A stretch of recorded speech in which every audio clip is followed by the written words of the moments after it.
नमस्कार, मैं हूं रजनीकांत और आप देख रहे हैं साथ। आप सभी का बहुत बहुत स्वागत है। आज हम बात करते हैं किस्सा कुर्सी का। नालंदा के सातों विधानसभा पर समीकरण और तमाम चीजों पर बात होती जा रही है। पिछले कई वीडियोस में हमने संभावित चेहरों को आपके सामने लाकर रखा, उनकी बातों को जानने की कोशिश की, यह जानने की कोशिश की कि आखिर उनकी उम्मीदवारी में दम क्या है, बेस क्या, आधार क्या है। अभी तक महागठबंधन में सीट शेयरिंग को लेकर खींचतान जारी है। कांग्रेस 70 सीटों पर अड़ी हुई है। अब क्या कुछ होगा, महागठबंधन के बड़े चेहरे हैं। इधर खुद राहुल गांधी और तेजस्वी यादव के बीच में बातचीत की है। माना जा रहा है कि सब चीजें ठीक हो जाएंगी, नहीं हो जाएगी तो नुकसान भी उठाना पड़ सकता है दोनों पार्टियों को। आखिर आधार क्या है, 70 सीटों पर क्यों अड़ी हुई है कांग्रेस? इस पूरे बैकग्राउंड के बाद हम बात करेंगे कि जो नालंदा का सातों विधानसभा है उसका समीकरण क्या हो सकता है। फिलहाल तो ये तय माना जा रहा है कि 2020 में 70 में 19 सीटें जो है कांग्रेस जीती हैं।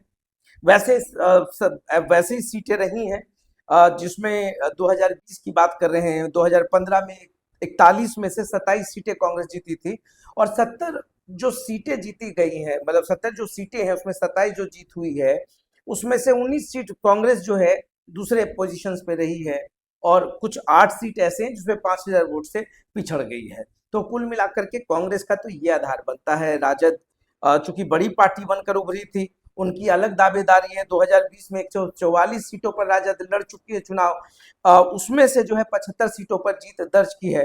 तो इस समीकरण 17 सीटें ऐसी हैं जहां पर 5000 का मार्जिन रहा होगा। सीपीआई जो है 19 में से 12 सीटें जीती हैं, तो उनका स्ट्राइक रेट बहुत ज्यादा रहा है। तो महागठबंधन में मुकेश सहनी की पार्टी है, दूसरा माले है, तीसरा कांग्रेस और चौथा राजद। खींचतान जारी है, कांग्रेस में मंथन चल रहा है राजद के साथ में किस सीट पर क्या होने वाला है। ओबीसी का वोट बैंक बहुत है बिहार में, सभी पार्टियों की जो निगाह है उसी पर है। कुल मिलाकर के अगर समझने की हम कोशिश करें तो 63% तो आबादी उन्हीं लोगों की है। अगर ईबीसी की बात करें तो 27.12%, बीसी की बात करें तो 36.01% है। इनका जितना बेस है उतने विधायक नहीं है।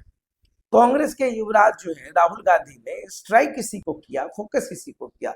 इनकी जो जितनी भी यात्रा है, एक तो जो जो सबसे बड़ी यात्रा इनकी रही, महादलित, दलित और तमाम लोगों को उनके अधिकार की बात करने बिहार में सक्रिय रहे राहुल गांधी। ओबीसी का जो बहुत बड़ा चेहरा जो वोट बैंक है उसको साधने की कोशिश की गई है। हालांकि 2% से ज्यादा हिस्सेदारी नहीं मिल पाती है। तो बात होती है कि जिसकी जितनी आबादी उतनी उसकी हिस्सेदारी। इसको लेकर के राहुल गांधी ने एक बिल्कुल फूका था।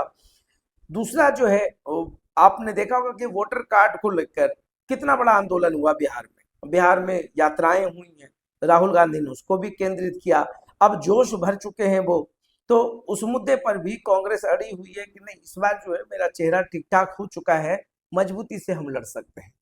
ये बैकग्राउंड के बाद हर जगहों पर उम्मीदवारी भी बहुत ज्यादा हुई है। अब नालंदा के सातों विधानसभा की हम बात करें, संभावना, मैं फिर कह दूं ऑडियंस को कि संभावनाओं की बात हो रही है, अभी तक कुछ कंफर्म नहीं है, मगर जो आधार है उस आधार पर हम बात करते हैं। तो चलिए पटना से जब हम हरनौत की ओर आते हैं, हरनौत विधानसभा सबसे प्रेस्टिजियस सीट माना जाता है। नीतीश कुमार का गृह वो विधानसभा है, घर है, तमाम चीजें, इज्जत, दाव, किला, प्रतिष्ठा नीतीश कुमार का नालंदा में ऐसे भी हावी रहता है। नालंदा का मतलब नीतीश कुमार और नीतीश कुमार का मतलब नालंदा। हरनौत की हम बात करें तो अभी कुछ स्पष्ट नहीं है। हरि नारायण सिंह यहाँ से विधायक है, बेटे पर दावेदारी खेली जा रही है। दूसरी तरफ मैं ये भी स्पष्ट कर दूं कि जो जातीय समीकरण है, कुर्मी समाज में भी जो फाइलम है उसमें भी कुछ ऐसा का वोट बैंक बहुत मजबूत है। ऐसे में दावेदारी बहुत लोगों की है हरनौत से। जदयू से संजय कांत भी लगे हुए हैं।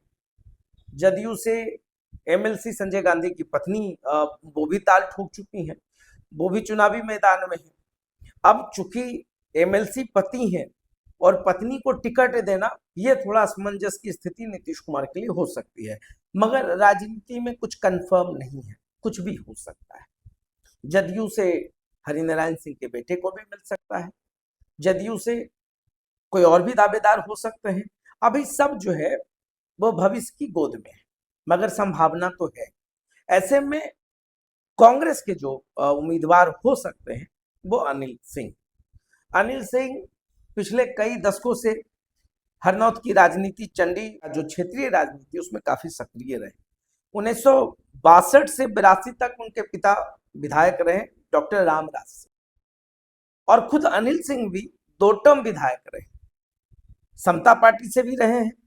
हालांकि जब पहली बार उपचुनाव लड़े तो वो हार गए, मगर उसके बाद वो उपचुनाव 83 का था, 85 में चंडी से निर्वाचित हुए, फिर समता पार्टी से जीते।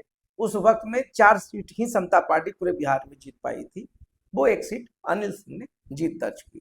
कांग्रेस की दावेदारी वहां से काफी मजबूत मानी जा रही है। ऐसा माना जा रहा है कि महागठबंधन में हरनौत विधानसभा कांग्रेस के खाते में चली जाए। अनिल सिंह काफी मजबूती से चुनाव प्रचार कर रहे हैं, उनके कॉन्फिडेंस, बॉडी लैंग्वेज को देखकर ऐसा लग रहा है कि वो चुनाव लड़ेंगे उसी विधानसभा सीट से।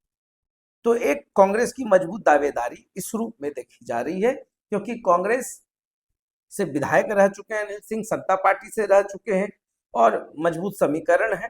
दूसरा है कि अगर हरिनारायण सिंह की बात करें तो काफी टर्म विधायक रहे, मंत्री रहे, उनके बेटे अनिल सिंह, उनकी भी दावेदारी है। अगर हम बिहार शरीफ की बात करते हैं तो 2000 में राजद के विधायक नौशादुन नबी और पप्पू खान, इससे पहले शकील उजमा भी बिहार शरीफ से विधायक रह चुके हैं। कांग्रेस काफी अरसों से कभी भी बिहार शरीफ सीट पर अपना दबदबा कायम नहीं कर पाई है। राजद की स्थिति मजबूत रही है, सुनील साहब चुनाव लड़े, हार गए, तो ऐसे में इस बार भी राजद अपनी दावेदारी पेश कर सकता है। राजद की दावेदारी ज्यादा मजबूत मानी जा रही है, कांग्रेस अपने हिसाब से इस सीट पर दावा पेश कर सकती है, मगर मुझे नहीं लगता है कि कांग्रेस को राजद कम से कम बिहार सीट देगी। अगर डेमोग्राफी की भी बात करेंगे तो राजद के जो कोर वोटर्स हैं, माई समीकरण की बात करें, मुस्लिम और यादव की, अब वो महिला और युवा की बात करते हैं, मगर जो कोर वोटर्स हैं हम उनकी बात करते हैं। वैसे समाज का भी एक अच्छा वोट बैंक मिल सकता है, संभावनाएं वहां भी है। ओबीसी पर, ईबीसी पर और तमाम जो वोट बैंक है उस पर सभी पार्टी है, राजद, कांग्रेस सबसे ज्यादा खेल खेल रही है। बीजेपी भी चाहती है, एनडीए का भी इसी आधार पर सबसे ज्यादा केंद्रित रहा है राजनीति, वो भी खेल करती है। तो बीजेपी के सिटिंग विधायक डॉक्टर सुनील, उनका टक्कर इस विधानसभा में सबसे ज्यादा होने वाला है। निर्दलीय कुछ उम्मीदवार हैं जो समीकरण को इधर से उधर कर सकते हैं। तो ये बिहार शरीफ विधानसभा में मुझे नहीं लगता है कि कांग्रेस अपनी मजबूत दावेदारी पेश कर सकती है। हालांकि पिछले चुनाव में लोकसभा का जो चुनाव हुआ उसमें माले अपनी हिस्सेदारी मांग रही है, तो हो सकता है संभावना ऐसी व्यक्त की जा रही कि माले भी इस पे पेश कर सकती है दावेदारी। खैर, इसके बाद हम बात करते हैं अस्थामा की बात के विधायक है डॉक्टर जितेंद्र, तय माना जा रहा है कि वो चुनाव लड़ेंगे। राजद, कांग्रेस, माले या कौन, अस्थामा पर अभी तक स्पष्ट महागठबंधन की ओर से नहीं, मगर दावेदारी बहुत लोगों की है। लंबी फेरिस्त सबसे ज्यादा बिहार शरीफ में देखने को मिल रही है। अस्थामा का माना जा रहा है कि जदयू अपनी तरफ से डॉक्टर जितेंद्र कुमार को अपना चेहरा बनाएगी। अस्थामा से अगर हम नालंदा की ओर चलते हैं तो ग्रामीण विकास मंत्री हैं श्रवण कुमार, उनका भी दावेदारी क्या, वो सीट भी कंफर्म मानी जा रही कि जदयू अपना उम्मीदवार श्रवण कुमार को ही बनाएगी। कांग्रेस की ओर से मजबूत चुनौती मिल सकता है। कौशलेंद्र कुमार छोटे मुखिया सबसे स्ट्रांग वहां पर कंटेस्टेंट हैं और सबसे ज्यादा दावा उन्हीं का माना जा रहा है कांग्रेस की ओर से। राजगीर में थोड़ी सी असमंजस की स्थिति है। राजगीर में दावेदारी मैंने पहले भी कहा है कि कांग्रेस, माले और राजद, ये तीन इस पे मंथन कर सकती है कि किसको दिया जाए। हालांकि माले बिहार शरीफ की ओर अड़ी हुई है, मगर हो सकता है कि वो शिफ्ट किया जाए। तो ऐसे में अभी जदयू की ओर से तो कौशल किशोर है। कौशल किशोर वर्तमान विधायक हैं। पिता सत्यदेव नारायण काफी दिनों तक प्रतिनिधित्व करते रहे राजगीर का, तो उनकी भी दावेदारी क्या, उनकी उम्मीदवारी भी तय मानी जा रही है, मगर कुछ कहा नहीं जा सकता है। फेरबदल की संभावनाएं हैं, कुछ भी हो सकता है, नया समीकरण बन सकता है। तो ऐसे में राजगीर पे फिलहाल प्रिडिक्शन करना या भविष्यवाणी करना अभी मेरे लिए सही नहीं होगा। इसकी ओर जाए माले या कांग्रेस जो भी दावेदारी कर रहे हो राजगीर विधानसभा सीट पर, मगर माना जा रहा है कि रवि ज्योति उस सीट से लड़ सकते हैं कांग्रेस की ओर से, क्योंकि संभावित चेहरों की बात करते हैं, मगर मजबूत स्थिति है इसलिए क्योंकि पिछले कुछ दिनों से रवि ज्योति काफी सक्रिय दिख रहे हैं। ऐसा माना जा रहा है कि रवि ज्योति तभी सक्रिय दिखते हैं जब कहीं से कुछ ना कुछ ग्रीन सिग्नल मिल जाता है। तो राजगीर में रवि ज्योति अपना पूरा चुनावी समीकरण फिट करने में बैठ गए हैं। तो एक बहुत मजबूत स्थिति में कांग्रेस की ओर से दावा पेश कर चुके हैं रवि ज्योति। 26-27 उम्मीदवारों ने वहां से दावेदारी पेश की थी कांग्रेस से। अब हम बात करते हैं इस्लामपुर से। इस्लामपुर में सिटिंग एमएलए है राजद से राकेश रोशन।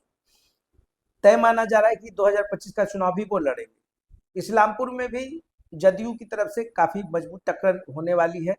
जदयू अपनी ओर से रोहित रंजन, राजीव रंजन पूर्व विधायक रह चुके हैं, उनके बेटे को उम्मीदवार बना सकती है।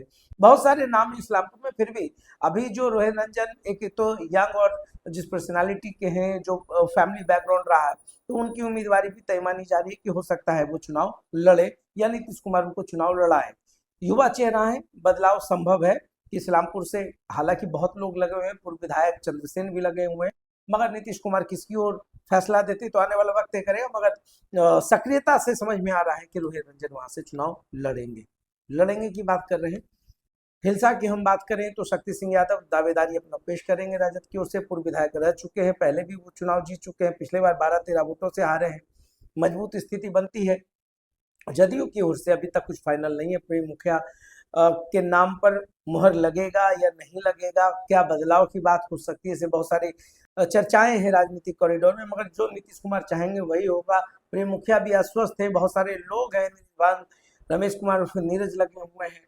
हिलसा में तो एक और भी चौंकाने वाली बात ये हो रही है कि पूर्व आईएएस को हो सकता है वहां से उम्मीदवार बनाया जा सकता है। वो कितने आश्वस्त हैं? अभी फिलहाल वो ऐसे जगह पर है जहां पर पद छोड़ने और नहीं छोड़ने की बात हो रही है। तो चुनाव पार्टी लड़ा सकती है, पूर्व आईएएस हैं, इतना ही सूत्रों से हिंट्स मिला है। बाकी तो आने वाले वक्त में तय होगा, क्योंकि सोशल मीडिया पर जो बातें कह दी जाती हैं उस पर बहुत ज्यादा विश्वास नहीं किया जा सकता है। मगर देखिए, हिलसा में और लोगों की भी दावेदारी है, कौन कौन आ सकते हैं, नहीं आ सकते हैं। लंबी फहरिस्त वहां भी है जदयू की ओर से, विद्यार्थी लगे हुए हैं। तो देखते हैं कि आने वाले समय में क्या कुछ होगा। राजद के महागठबंधन पे विश्वास ज्यादा है या एनडीए पे नीतीश कुमार पर, यह भी देखना दिलचस्प होगा। तो देखते रहिए साथ। बहुत